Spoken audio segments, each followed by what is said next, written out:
ଇଷ୍ଟପତିର ଗୋଟିଏ ଲକ୍ଷ୍ୟ ହେଲା ପରିବେଶର ଭଲ ପାଇଁ ଗୋଟିଏ ମେଡେନିଂ ଆର୍ ବା ପାଗଳ ପ୍ରାୟ ଆଗ୍ରହ ଆକୁତି।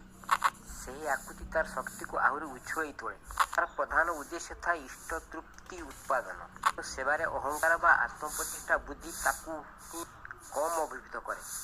ଏହାକୁ ହିଁ କହନ୍ତି ଯୋଗସ୍ଥ ହୋଇ କର୍ମ କରିବା।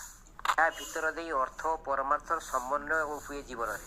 ଆପଣ ଯଦି ପ୍ରକୃତ ସେବାପରାୟଣ ହୁଅନ୍ତି, ଆପଣଙ୍କ ଦ୍ୱାରା ଯଦି ବହୁ ଲୋକ ବାସ୍ତବରେ ଉପକୃତ ହୁଅନ୍ତି, ତାହେଲେ ପ୍ରାକୃତିକ ନିୟମରେ ଆପଣଙ୍କର ଆର୍ଥିକ ସମସ୍ୟା ସ୍ୱତଃ ହିଁ ସମାଧାନ ହେବାର କଥା। କାରଣ ଅର୍ଥ ଆସେ ସେବା ଓ ପ୍ରୟୋଜନର ପରିପୂରଣ ଭିତର ଦେଇ।